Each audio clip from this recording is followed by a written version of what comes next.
पूर्णमुदच्यते पूर्णस्य पूर्णमादाय पूर्णमेवावशिष्यते। ओम शांति शांति शांतिः। शंकरं शंकराचार्यं केशवं बादरायणं सूत्रभाष्यकृतौ वन्दे भगवन्तौ पुनः पुनः। ईश्वरो गुरुरात्मेति मूर्तिभेदविभागिने व्योमवद्व्याप्तदेहाय दक्षिणामूर्तये नमः। ओम शांति शांति शांति। मनु की प्रकाश में छांदोग्य के 8वें अध्याय पर विचार चल रहा है। 49वां श्लोक देखेंगे। 49 पृष्ठ क्रमांक 107 107। विवेके सति साक्ष्येव शरीरेभ्यः समुत्थितः स्वाभाविकेन ब्रह्मात्मा रूपेण व्यवतिष्ठते। विवेके सति साक्ष्येव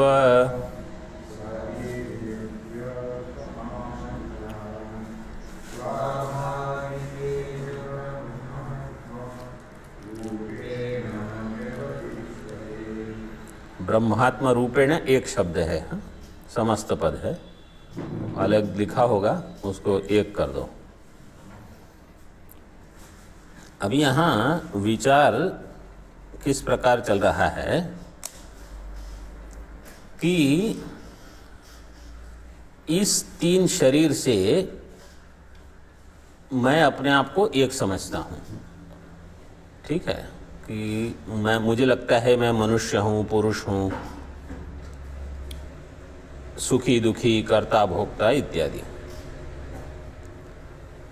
इससे मुझे अपने को निकालना है। अस्मात् शरीरात् समुत्थाय, सम्यक उत्थानम का अर्थ है इससे उठ जाना, ऊपर उठ जाना। इस शरीर से ऊपर उठना, इसका अर्थ क्या है वो यहाँ स्पष्ट करेंगे। तो तीन शरीर हैं, स्थूल शरीर, सूक्ष्म शरीर, कारण शरीर। तीन शरीर से मुझे अपने आप को अलग जानना है। फिर वो जो मैं तीन शरीर से अलग है साक्षी, वो साक्षी परब्रह्म ही है, जिसको यहाँ परम ज्योति कहा गया है। तो यहाँ वही मंत्र दिया है, देखो टीका में, पहले देखो। अस्मात् शरीरात् समुत्थाय।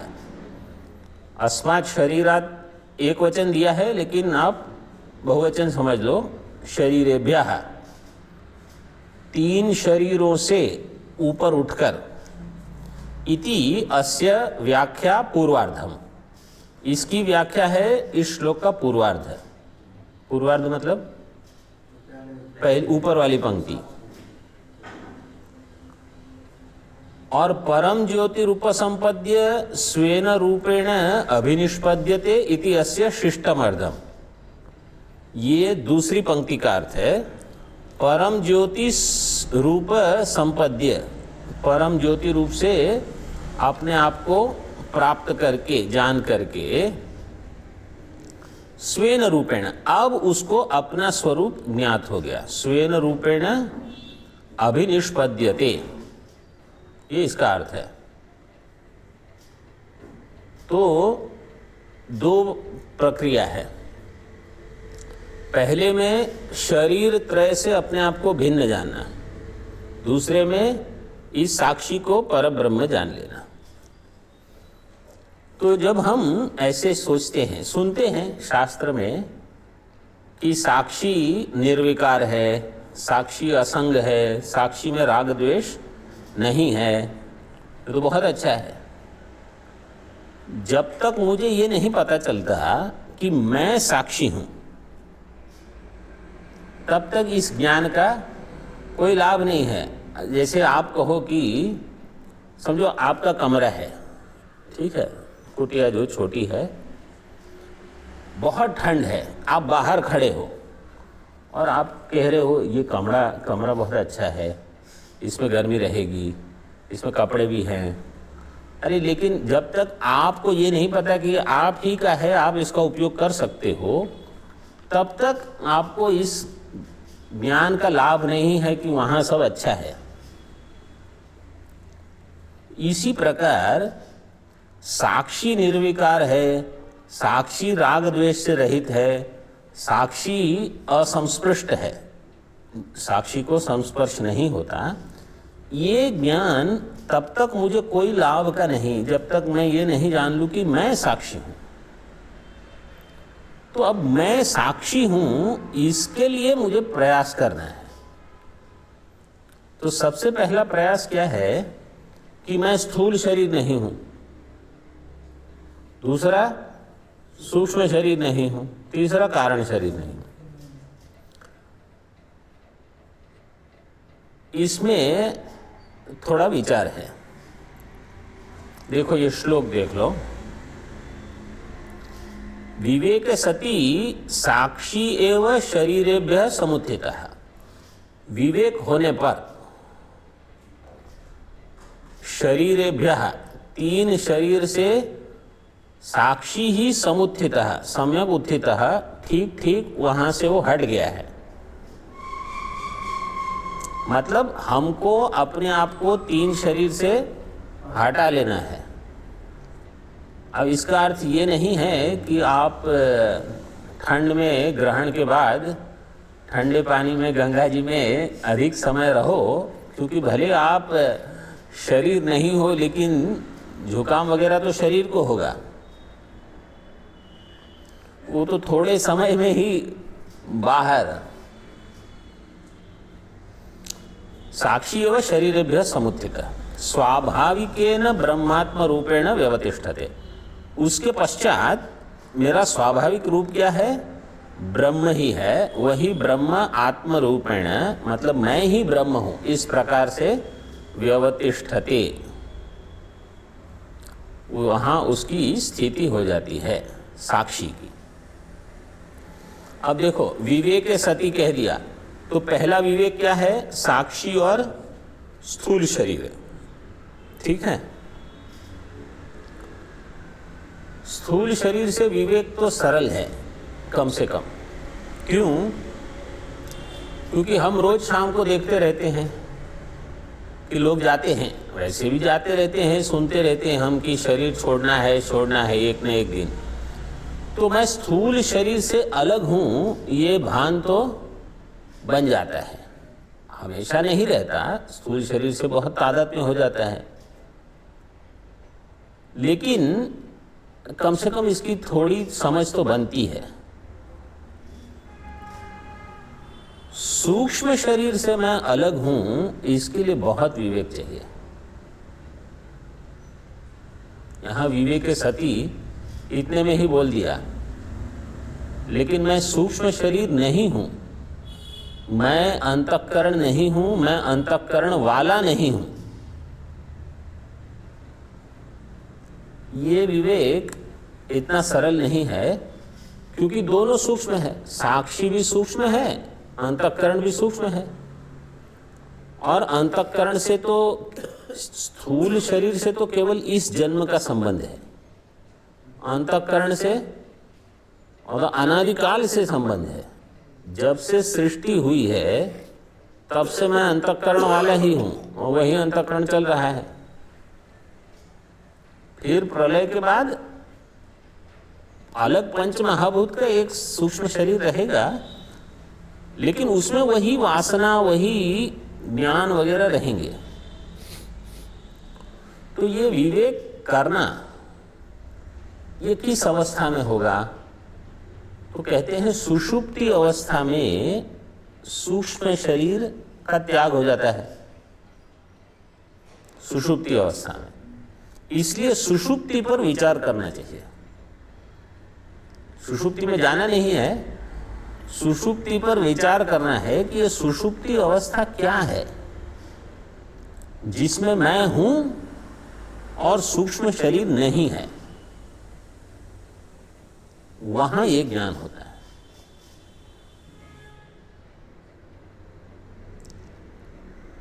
और कारण शरीर से विवेक करना, कारण शरीर से विवेक कैसे करेंगे? कारण शरीर से विवेक होगा कि कारण शरीर मतलब अज्ञान, कि मैं अज्ञान का अवभासक हूं। वो सुषुप्ति के पश्चात जब हम उठते हैं तब मुझे जो अनुभव होता है कि सुषुप्ति में मैं सुख से सोया, एक आनंद। दूसरा, कुछ भान नहीं था, सुखम अहम अस्वाप्सम न किंचित अवेदिशम। तो अज्ञान भी था, आनंद भी था, और मैं इन दोनों का साक्षी भी था। कहाँ? सुषुप्ति में। सुषुप्ति से जब मैं उठता हूं तब ये विवेक होगा कि सुषुप्ति में अज्ञान भी है, आनंद भी है, और मैं भी हूं साक्षी। और साक्षी को ये दोनों का भान है। सुखम अहम अस्वाप्सम मतलब मैं सुखी था और अज्ञानी भी था, न किंचित अवेदिशम, कुछ भान नहीं रहा। तो इस प्रकार जब हम विवेक करते रहेंगे, मतलब इसलिए कहा जाता है कि आप जैसे सो के उठो तुरंत कुछ करना मत शुरू करो, 5 मिनट आप केवल अपने खाट पे बैठे रहो, लेकिन ये सोचो कि सोया कौन था, जगह कौन है, ये अवस्थाएं किसकी है।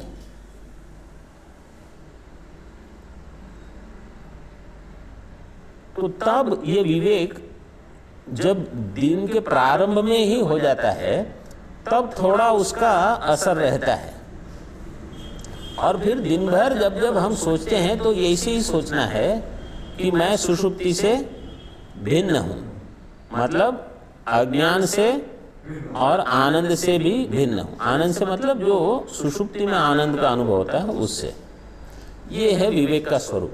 अब यहाँ मैं ज़्यादा तो विस्तार नहीं कर रहा हूँ, फिर भी आपको बहुत इस पर सोचना पड़ेगा। और दूसरे ग्रंथों में इस पर विस्तार हुआ है, प्रौढ़ ग्रंथ में ही होता है ये विस्तार। आरंभ के ग्रंथों में ज़्यादा तो स्थूल शरीर से पहले बता देते हैं, थोड़ा सूक्ष्म शरीर से, बस उससे ज़्यादा नहीं बताएंगे, क्योंकि आरंभ के अधिकारी वहीं अटके हुए हैं सब। टीका में देखो, शरीरेभ्यः, शरीरात का अर्थ कर दिया, मंत्र में दिया है शरीरात, यहाँ विद्यारण्य स्वामी जी ने कर दिया शरीरेभ्यः समुत्थितस् त्यक्त देह त्रितयाभिमानः। 3 देहों का अभिमान जिसने छोड़ दिया है। त्यक्तम देह त्रितयम अभिमानम येन सह त्यक्त देह त्रितयाभिमानः। 3 देहों का अभिमान छोड़ के। आगे टीका में अशरीरो वायु इत्यादि व्याचष्टे अस्मिन्निति,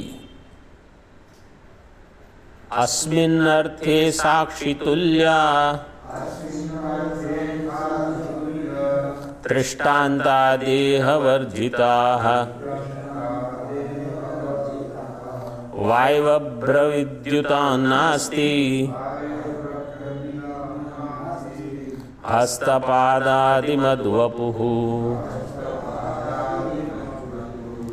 अस्मिन्नर्थे साक्षितुल्या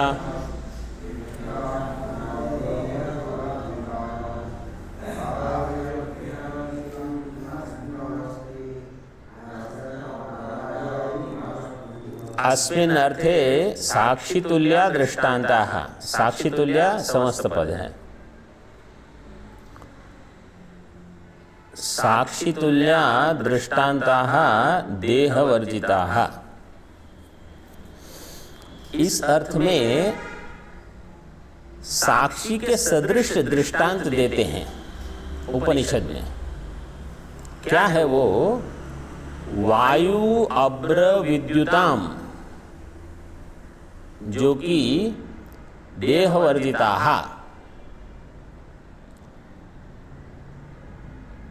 हस्तपादादि मद वपुः नास्ति वायु अब्र विद्युताम।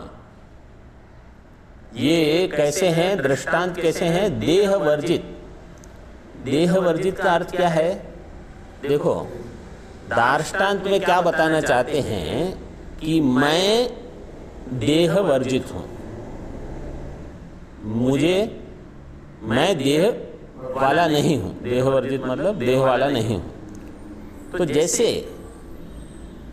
मैं साक्षी देह वाला नहीं हूं, ये भान करने के लिए दृष्टांत देते हैं कि वायु है, वायु का कोई देह नहीं है। फिर अभ्र, अभ्र का अर्थ है ये जो बादल बनते हैं ना, अब बिभर्ती थी अभ्रहा, जल को जो भर के रखता है उसका नाम है अभ्र। बादल के लिए अभ्र शब्द है, क्लाउड। और विद्युत, विद्युत मतलब बिजली, जो बिजली चमकती है। तो इनका कोई अपना रूप नहीं है, लेकिन जब बहुत गर्मी होती है तो वर्षा जब होती है तो वायु तेज चलेगी, पहले बादल दिखेंगे, टकराएंगे, उनकी आवाज होगी और विद्युत चमकेगी। ये सब दिखेगा, हर समय नहीं दिखता इनका रूप, तो ये अरूप है। तो यहां ये बताना चाहते हैं अस्मिन् अर्थे, इस अर्थ में साक्षी तुल्या दृष्टांता देहवर्जिता। साक्षी तुल्य मीन्स, साक्षी तुल्य का अर्थ है साक्षी सदृश, साक्षी के जैसे, तीन देह से विलक्षण जो है ऐसे, तो उसके लिए दृष्टांत है वायु अभ्र विद्युताम हस्तपादादि मद वपुः नास्ति। उनके हाथ नहीं, पैर मतलब ऐसा कोई शरीर नहीं है अंग उपांग वाला। टीका में देखो, मतलब ये चिंतन ये करना है कि मेरे भी अंग नहीं है, मेरा भी शरीर नहीं है। तो ये तो बहुत समय लगता है ना ये ज्ञान को, मेरा ज्ञान होने के लिए। इसलिए मैं हमेशा सोचता हूं, भगवान कहते हैं गीता में 6ठे अध्याय में, अगर आप लोगों की वहां गीता में कहाँ 6ठा अध्याय चल रहा है ना, 6ठे अध्याय में भगवान ने क्या कहा है कि बहुत सारे साधक होते हैं, लेकिन सभी साधक, सबको कहाँ मोक्ष हो जाता है। तो ये इसी में हम अटक जाते हैं कि शरीर से तादाद में छूटता नहीं। सन्यासी तो कितने, आपको 1-1.5 लाख तो यही मिल जाएंगे, ऋषिकेश हरिद्वार में ही आपको मिल जाएंगे इतने तो। लेकिन सबका, हम सबका शरीर से तादाद में छूटता नहीं। तो जब कोई कुछ कहता है तो हाँ मैं ब्रह्म हूं, मैं जानता हूं, लेकिन थोड़े समय में फिर से हम शरीर से तादाद में कर लेते हैं। तो इसीलिए सबको एक फल नहीं मिलता, ज्ञान का फल इसलिए सबको एक नहीं है क्योंकि ज्ञान एक नहीं है सबका, सबकी समझ इतनी दृढ़ नहीं रहती, प्रतिबंध सबके अलग अलग होते हैं, पाप कर्म हमारे होते हैं, कुछ कुछ वासनाएं होती हैं, सब अपने आप प्रकट होती रहती हैं, और दूसरी साधनाओं में कमी रहती है। साक्षी तुल्यता देह राहित्यम, साक्षी तुल्यता क्या है? देह से रहित होना, देह राहित्यम। अशरीराण्येतानि इति श्रुत्युक्तम देहवर्जितत्वम दृष्टान्तानाम आह। एतानि अशरीराणि, ये सब कैसे हैं? वायु अभ्र विद्युत इत्यादि अशरीर है। स्तनयित्नु, जो गड़गड़ाहट होती है वो भी उसको हमेशा उसका रूप नहीं है, थोड़े समय आएगा चला जाएगा फिर। तो ये जो श्रुति युक्त दृष्टांत हैं देह वर्जितत्वम, क्या दिखा रहे हैं कि देह वर्जित चीजें हैं। थोड़े समय के लिए ऐसा लगता है कि ये देह वाले हैं, लेकिन वास्तव में देह इनका नहीं है, मतलब अव्यक्त है ऐसे। अभी उसको और आगे बताते हैं। अदेहा वृष्टि सिद्ध्यर्थ माकारान काश्मिदाप्नुवन् वृष्टि निष्पादकस्तत्तद् दाकारो व्योम्नि दृश्यते। अदेहा वृष्टि सिद्ध्यर्थ माकारान् काश्मिदाप्नुवन् वृष्टि निष्पादकस्तत्तदाकारो व्योम्नि दृश्यते। अदेहा वृष्टि सिद्ध्यर्थम आकारान कांश्चित, कांश्चित होना चाहिए वो शब्द,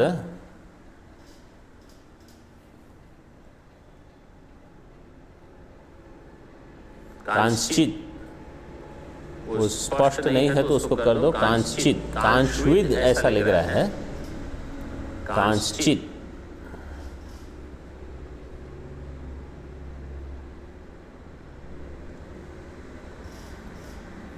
अदेहा, इनके देह नहीं है, लेकिन वृष्टि की सिद्धि के लिए कांश्चित आकारान आपनुवन, कांश्चित मतलब कुछ, कोई आकार ग्रहण कर लेते हैं। कौन? ये बिजली है, वायु है। तो जब भी बहुत बारिश वर्षा होने वाली होती है तो उसके पहले वायु आरंभ हो जाती है, तो उसका अर्थ ये नहीं है कि वायु का यही आकार है। कभी वायु ऐसे जाएगी, कभी ऐसे जाएगी। यहाँ तो इतनी बारिश नहीं होती वर्षा, बम्बई वगैरह में जब वर्षा होती है तो दिनों तक चलती है।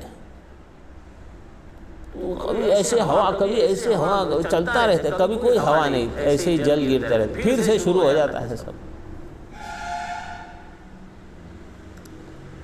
तो ये वृष्टि की सिद्धि के लिए वायु अपना रूप ले लेता है, बिजली रूप ले लेती है, बादल भी एक रूप लेते हैं, तभी तो वहां से तो हम देखते हैं अच्छा अब बादल आ गए हैं, अब वर्षा होगी। वृष्टि निष्पादकस तत्तद आकारो व्योम्नि दृश्यते। उस समय वृष्टि को, वृष्टि का निष्पादन करने वाला वो आकार, तत्तद आकार आकाश में दिखता है। व्योम्नि दृश्यते,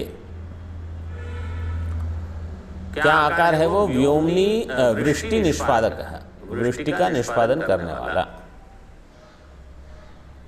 तो इसी प्रकार ये दृष्टांत हो गया। ऐसे ही हमको सोचना है कि कर्म भोगने के लिए कुछ शरीर आकार है, उससे हम व्यवहार कर रहे हैं, लेकिन ये कर्म फल के कारण साथ में आया है। इसको आगे कोई इसका संबंध अभी भी संबंध नहीं है, केवल क्योंकि साक्षी का कर्मफल नहीं है। कर्मफल किसका है? वो तीन शरीर का ही है।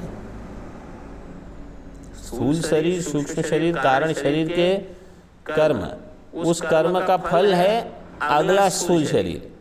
सूक्ष्म शरीर में भी जो विकार वगैरह होते हैं वो भी आपके ही कर्म है, आपकी उपासना है, सब वही का वही है।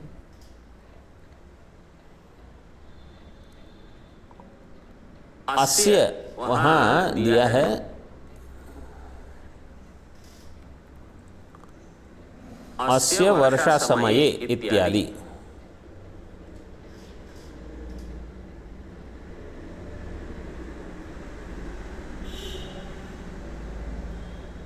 तो वर्षा के समय ये आकार को ग्रहण करते हैं। वृष्टि सिद्ध्यर्थम आकारान कांश्चित आपनुवन।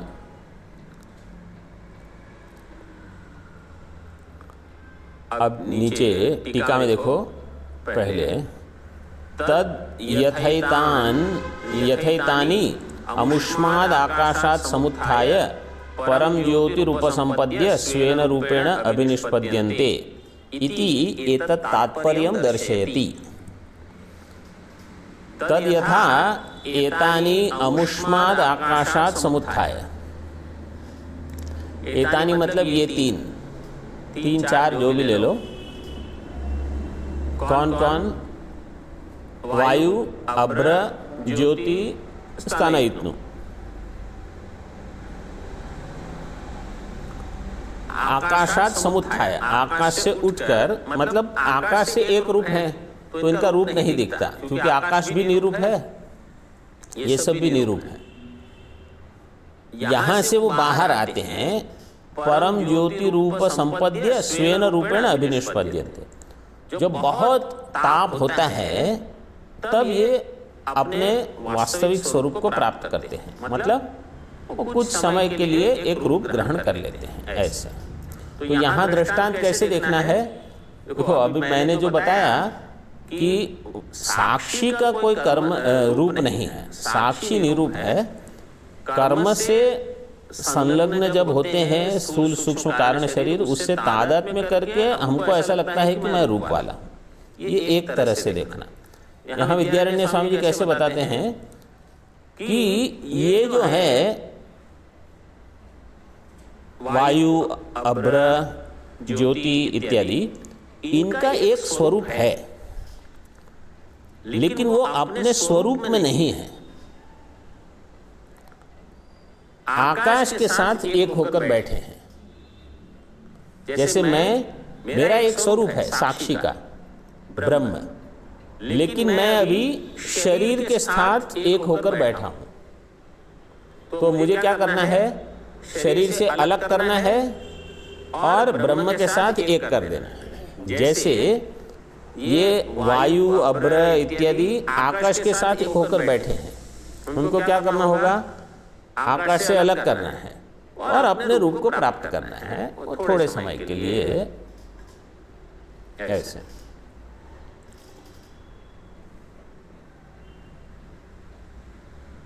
इति एतत् तात्पर्यं दर्शयति। इस मंत्र का तद यथा एतानि अमुष्माद आकाशात् समुत्थाय, आकाशात् समुत्थाय, आकाशात् पंचमी में है, ऊपर मंत्र में दिया अस्मात् शरीरात् समुत्थाय, शरीर भी पंचमी में है।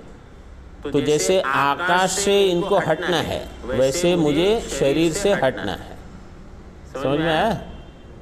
और परम ज्योति दृष्टांत में है तापमान सूर्य, कि जब सूर्य बहुत तप्त होते हैं, मतलब उनका ताप अधिक रहता है, तब ये वर्षा होती है। इसी प्रकार यहाँ मैं जब आत्मरूप को प्राप्त करता हूँ जो परम ज्योति है, ऐसा। आकारा वृष्टिकालात् प्राक् व्योम्नि गूढ़ा न तु स्फुटाः ततो व्योम्नः समुत्थाय निदाघे ज्योतिराप्नुवन्। आकारा वृष्टिकालात् प्राक् व्योम्नि गूढ़ा न तु स्फुटाः ततो व्योम्नः समुत्थाय निदाघे ज्योतिराप्नुवन्। आकाराः वृष्टिकालात् प्राक् समास किया है यहाँ।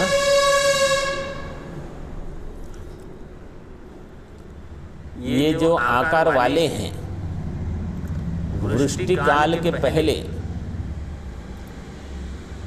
व्योम्नि गूढ़ा न तो स्फुटाः। देखो, जिसका रूप नहीं है उसका अस्तित्व है कि नहीं वो आपको कैसे समझेगा? समझो मैं कहूं यहां 3 देवता खड़े हैं, उनका रूप तो है नहीं। आप ये कैसे सिद्ध करोगे कि नहीं यहां कोई नहीं है? और अगर आप मुझे कहो कि आप सिद्ध करो कि यहां कोई है, तो मैं कैसे सिद्ध? नहीं कर पाओगे। तो जो रूपवान नहीं, रूप का अर्थ ये नहीं कि केवल एक मानुषी आकार ही हो, और कुछ भी शब्द स्पर्श रूप रसगंध कोई भी गुण जिसमें हो, उसका जो ऐसे गुण वाला है उसका अस्तित्व तो आप कैसे सिद्ध कर सकते हो। लेकिन जिसमें कोई गुण न हो उसका अस्तित्व सिद्ध करने के लिए ही पहले तो प्रयास करना पड़ेगा। तो इसलिए बहुत सारे शास्त्रों में भी कि एक साक्षी करके कोई अलग चीज है, शरीर त्रय से भिन्न, इसी की सिद्धि पहले तो आपको करनी पड़ेगी। तो जो साधक यहां से प्रश्न करता है कि मैं तो साक्षी को ही नहीं मानता, क्योंकि आप मान के चलो कि साक्षी है, तो कुछ तो मुझे चाहिए कि भाई कैसे मैं मान लूं कि साक्षी है। तो हम कहेंगे श्रुति प्रमाण से मान लो, आप्तवाक्य है इत्यादि। लेकिन उसके लिए मुझे भी कुछ, देखो हम भी सब बुद्धि वाले हैं, तो हम सोचेंगे कि भाई आप मुझे कुछ और प्रमाण दो। यहाँ ये जो दृष्टांत है ना, देखो शास्त्र में जब अनुमान करते हैं तो या तो आप प्रतिज्ञा हेतु दृष्टांत दे दो, या दृष्टांत उपनय निगमन। तो कभी कभी हेतु नहीं देते वो, लेकिन दृष्टांत दे देते हैं। फिर आपको बताएंगे कि आप अपने आप जो बाकी अवयव है वो समझ लो। तो शास्त्र में आपको पंच अवयव नहीं मिलेंगे हमेशा, कहीं कुछ बता देंगे, फिर आपको सोचना कि अच्छा इसका अर्थ है कि साक्षी है। अब यहां दे दिया शरीर से विलक्षण, और सुषुप्ति का स्थान बता दिया कि सुषुप्ति में आप विचार करो, वहां आपको साक्षी उपलब्ध है अपरोक्ष रूप से। अब उसको पकड़ के रखना, उसकी समझ बनाए रखना, ये मेरी जिम्मेदारी है। तो जब गुरु शास्त्र में गुरु शिष्य का भी जो उपदेश होता है ना, गुरु जब उपदेश करते हैं तो उनकी जिम्मेदारी ये है कि वो बता दे शिष्य को कि भाई देखो ये साक्षी का स्वरूप है, ये तुम हो। अब उस समझ को बनाए रखना, उसको ग्रहण करके रखना, ये मेरी जिम्मेदारी है। जैसे आप समझो डॉक्टर, आपको बुखार है, आप डॉक्टर के पास गए, डॉक्टर क्या करेंगे, 2 दिन की दवाई दे देंगे, बुखार उतर गया, अब आप स्वस्थ हो गए। अब वो स्वस्थता बनाए रखना वो आपकी जिम्मेदारी है, और वो थोड़ी वो जिम्मेदारी लेंगे। तो भी आपको ये ध्यान रखना है कि फिर से आप बीमार ना हो, आपका स्वास्थ्य इतना अच्छा हो कि बीमारी ना आए फिर से। तो ये हमको करना होगा। तो जब विद्यार्थियों को कभी ऐसा लगता है ना कि ये क्या पढ़ा रहे हैं, कुछ लाभ नहीं हो रहा है, लाभ नहीं हो रहा है क्योंकि आपका साधन चतुष्टय कम है, आपकी तैयारी कम है। तो हमें अपनी ओर ही देखते रहना कि उपदेश तो इतना ही होगा। 25 साल थोड़ी आपको पकड़ के रखेंगे कि आप करते रहो सब, आपको मेहनत करनी है इसमें। आकार जो है व्योमनी गूढ़ा, आकाश में ये गूढ़ है, न तो स्फुटा, ये स्पष्ट नहीं होते। कब? वृष्टि कालात प्राक, वृष्टि काल के पहले इनके आकार तो दिखते ही नहीं। जैसे अब वर्षा का अवसर नहीं रहा, तो जब हम जैसे मार्च अप्रैल में देखते हैं तो ऐसा लगता ही नहीं कि वर्षा होगी कभी, कुछ बादल नहीं, हवा नहीं, कुछ नहीं, बिजली तो कहाँ दिखेगी। लेकिन उनका आकार अभी व्योमनी गूढ़ा, सब अंतर है। फिर क्या होगा? निदाघे, निदाघे का अर्थ है जब वर्षा का काल आएगा, उस समय जब बहुत ताप होता है तो क्या होगा? ततो व्योमनः समुत्थाय, आकाश से ये बाहर होते हैं। निदाघ का अर्थ है बहुत कड़ी धूप होना। उसी का यहाँ अनुवाद करेंगे परम ज्योति।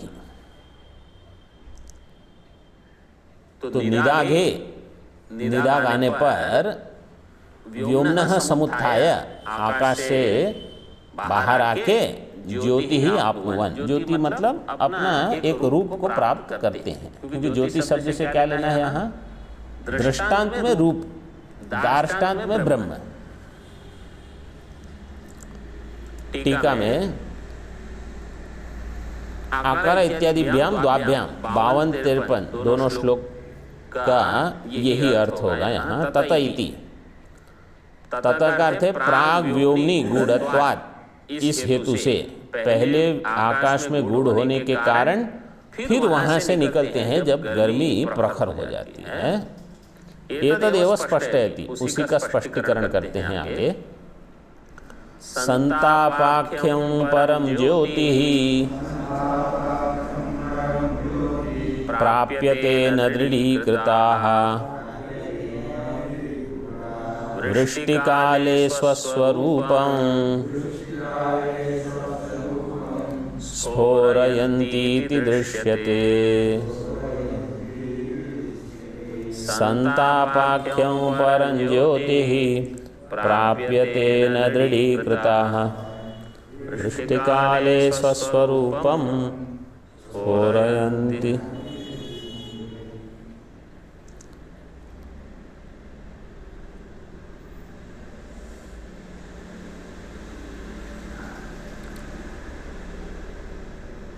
संतापाख्यम परम ज्योति ही,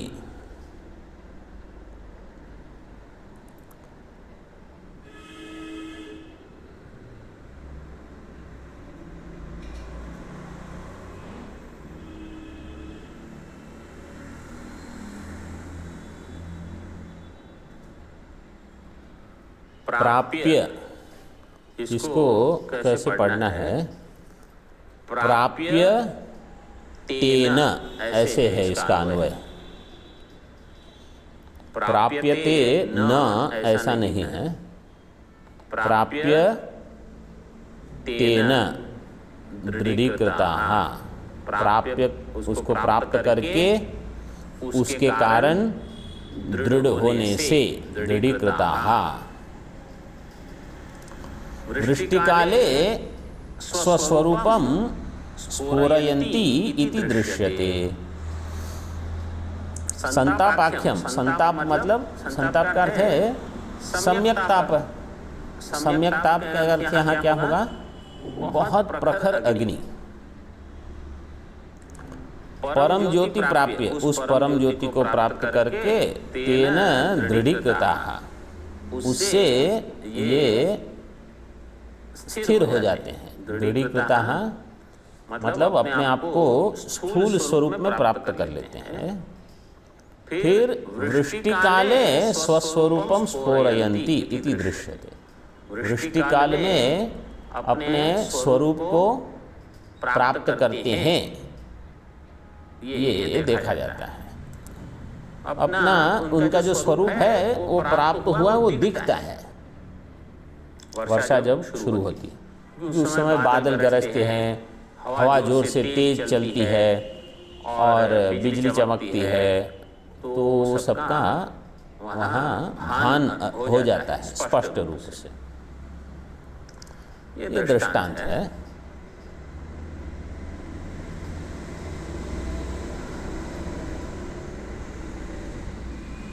टीका में एवमेव, अब दार्ष्टान्त में बताते हैं, एषः संप्रसादः इत्यादि दार्ष्टान्तिकम सप्रपंचम विभजते।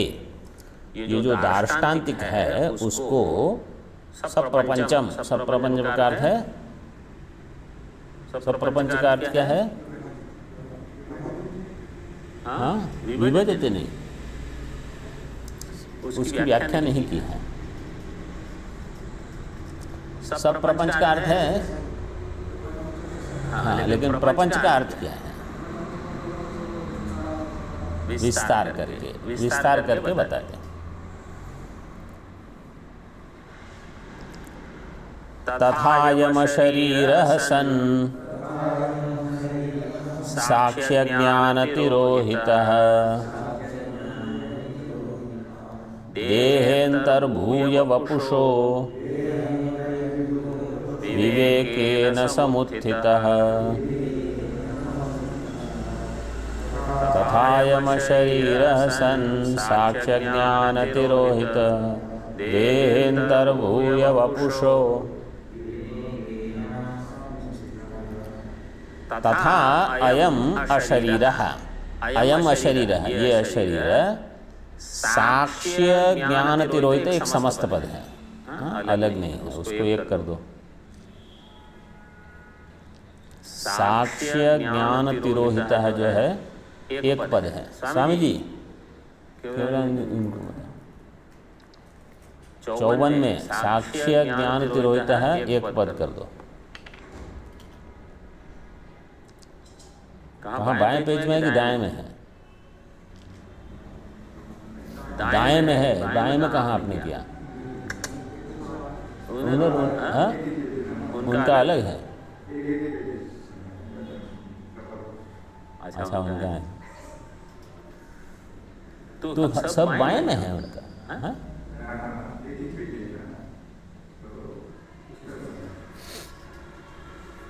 उनका भी तो आगे पीछे है। नहीं 54 श्लोक देखो, 5-4।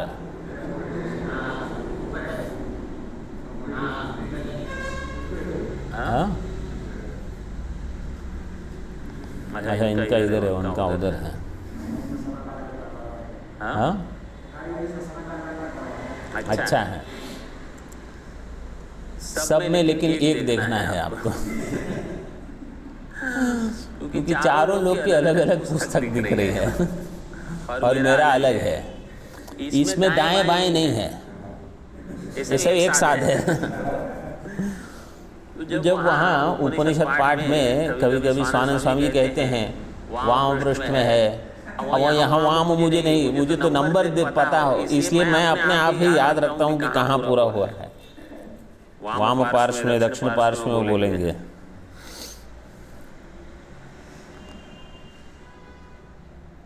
तथा अयम अशरीरः सन् साक्षी अज्ञान तिरोहितः। देखो साक्षी अशरीर है, लेकिन जब अज्ञान से ढका हुआ है, अज्ञान तिरोहितः, अज्ञानेन तिरोहितः, देहे अंतर्भूय वपुषः विवेकेन समुत्थितः। देह के अंदर, देहे सप्तमी लेकर, देह अधिकरण में साक्षी छिपा हुआ है, विवेक करने पर प्रकट होता है। जैसे अभ्र आदि आकाश में गूढ़ हैं, ग्रीष्म होने पर प्रकट होते हैं, अभिव्यक्त होता है। अभिव्यक्त का अर्थ है मैनिफेस्ट।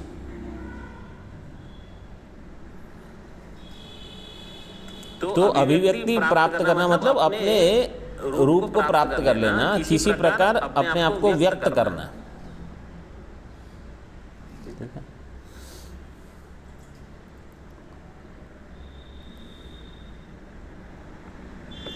विवेक है ना समुत्थित, विवेक से वो होता है। तो इसलिए ये विवेक जो पहले शब्द दिया था ना, स्थूल शरीर से विवेक करना, सूक्ष्म शरीर से, यही विवेक इसलिए साधन चतुष्टय में सबसे पहले कहा विवेक चाहिए। उस सामान्य चीजों में भी विवेक चाहिए, कहाँ क्या बोलना क्या नहीं बोलना, किसके सामने कहाँ कैसे खड़ा रहना कैसे नहीं खड़ा रहना, कितने जोर से हंसना कितने कम जोर से हंसना, ये भी विवेक है। सभी चीजों का भान जहाँ होता है ना, वो व्यक्ति धीरे धीरे इस विवेक को प्राप्त करता है, जिनको साधारण भान भी नहीं है। कभी कभी आप देखते थे ना, जैसे मंदिर में सब खड़े हैं, सभी लोग नमस्कार करने के लिए जा रहे हैं, कोई वहां से बीच से आया सीधे ही नमस्कार। आप समझ लो कि इनको अभी पता नहीं है कि क्या चल रहा है यहाँ। तो सभी चीज़ों में आपको देखना चाहिए कि पहले व्यवस्था क्या है। किसी को पूछ लो अगर आपको पता नहीं है तो, ऐसे ही सब जगह करना। तब आप कहीं भी जाओगे तो लोग आपको रखेंगे, नहीं तो कहेंगे ये क्या अनाड़ी है, कोई कहीं से आगे है। और जो आचार्य लोग रहते हैं ना, वो तो हर चीज देखते हैं। बोलेंगे ये व्यक्ति सत्य मिथ्या का विवेक क्या करेंगे, इनको उठने बैठने का विवेक नहीं है अभी, ये कहाँ विवेक करेंगे। बस उतना ही पहले तो आप समझ लो।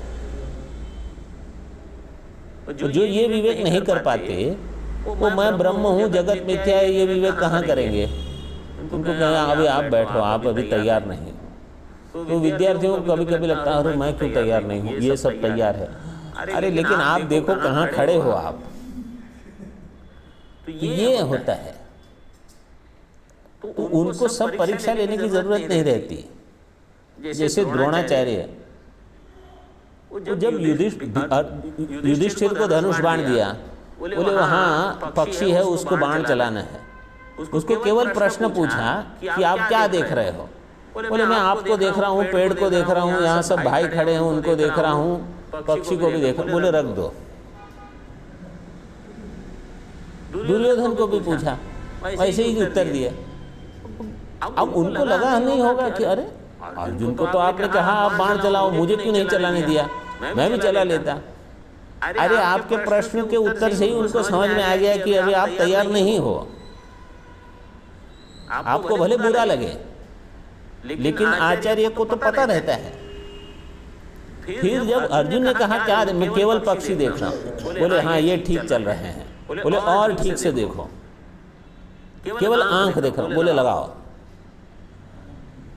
तो जिनका ध्यान यहाँ वहाँ है वो क्या विवेक करेंगे।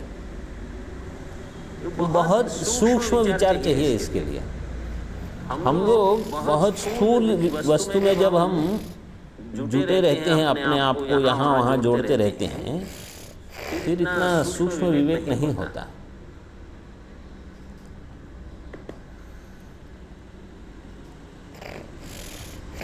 विवेक है न समुत्थितः। कम से कम वो शिष्य इतने तो ठीक थे कि जब आचार्य ने कहा कि धनुष बाण रख दो तो उन्हें रख दिया। इतना तो गुरु आज्ञा का पालन करने वाले थे, नहीं तो ऐसे भी रहते हैं आप क्या, आपको जो कहना है मैं तो चलाऊंगा। ऐसे भी होते हैं नमूने जैसे। विवेकेन वपुषः समुत्थितः इति अन्वयः। विवेक के द्वारा वपुषः समुत्थितः, विवेक होने पर इनका जो शरीर है वो समुत्थित होता है।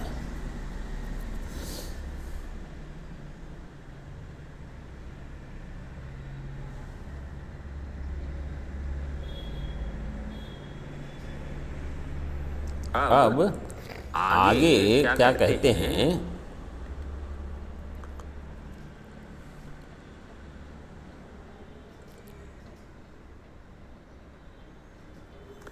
कि ये जो परम ज्योति है तो शरीर से मैं अपने आप को पहले अलग कर दूं, फिर महावाक्य आएगा जीवन में।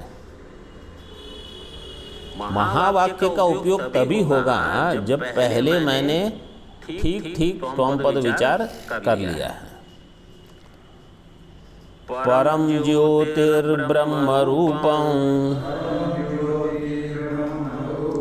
प्राप्य वाक्योत्थ बोधतः स्वेन वास्तवरूपेण निर्द्वैतेनावभासते।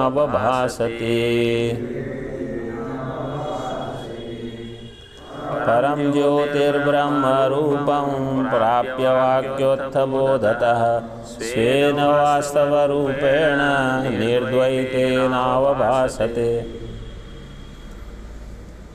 परम ज्योति ही ब्रह्म रूपम वाक्योत्थ बोधतः प्राप्य। महावाक्य से जो ज्ञान होगा, महावाक्य का अर्थ है महावाक्य, वाक्योत्थ महावाक्योत्थ बोधतः, महावाक्यात् उत्थम बोधः यः सः महावाक्योत्थ बोधः। तस्मात् महावाक्यात् वाक्योत्थ बोधतः, पंचमी, ऐसा इससे क्या होगा? परम ज्योति ही ब्रह्म रूपम प्राप्य, परम ज्योति को प्राप्त करेंगे जो ब्रह्म रूप है। मतलब मैं ही ब्रह्म हूँ, इस भान को। तो मैं साक्षी हूँ, ये अंतिम ज्ञान नहीं है। पहले हमारा क्या ज्ञान होता है? मैं स्थूल शरीर, बोला आप स्थूल शरीर नहीं हो, साक्षी हो। मैं सूक्ष्म शरीर, सूक्ष्म शरीर नहीं साक्षी, कारण शरीर नहीं साक्षी। फिर महावाक्य उपदेश कहेगा आप साक्षी नहीं हो, आप ब्रह्म हो।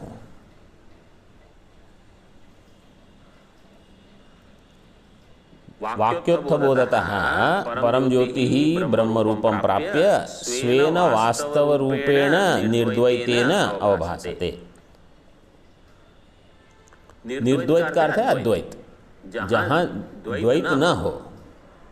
निर्गतम द्वैतम यस्मात् सह निर्द्वैतः, जिसमें से द्वैत निकल गया है।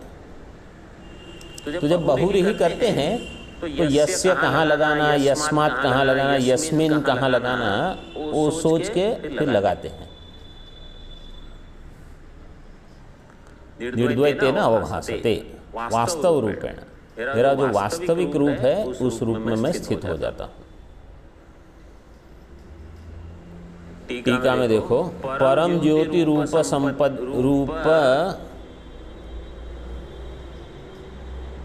संपद्य स्वेन रूपेण अभिनिष्पद्यते।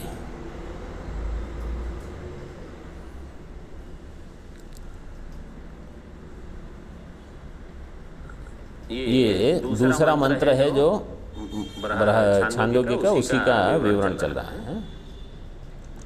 परम ज्योति ही उपसंपद्य स्वेन रूपेण अभिनिष्पद्यते इति अस्य तात्पर्यमाह वाक्योत्थ बोधतः इति अस्य प्राप्य इति अनेन अन्वयः।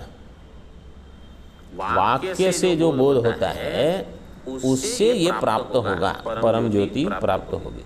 वाक्य से बोध होगा मतलब वाक्य तो हम बहुत सुनते हैं, तत्त्वमसि तत्त्वमसि।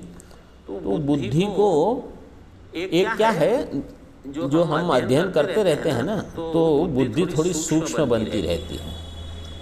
दूसरा क्या लाभ है इसका? बहिर्मुखता कम होती है। अब आपको पता है कि जब अधिक समय रहता है और कुछ काम नहीं करना होता है तो क्या होता है उस समय? निद्रा आ जाती है। और अभी ठंड के 4 महीने में तो यही होगा। वो बाहर निकलने की इतनी इच्छा नहीं होती, तो कमरे में ही कंबल हो तो और भी अधिक। तो यही होता है। तो इसलिए ये विवेक बनाए रखना होता है। जितना अध्ययन अधिक हो उतनी बुद्धि सूक्ष्म बनेगी। सत्व बनाए रखना। यहाँ तक रखते हैं। ओम पूर्णमदः पूर्णमिदं पूर्णात् पूर्णमुदच्यते पूर्णस्य पूर्णमादाय पूर्णमेवावशिष्यते। ओम शांति शांति शांति। शंकरं शंकराचार्यं केशवं बादरायणं सूत्रभाष्यकृतौ वन्दे भगवन्तौ पुनः पुनः। ईश्वरो गुरुरात्मेति मूर्तिभेदविभागिने व्योमवद्व्याप्तदेहाय दक्षिणामूर्तये नमः।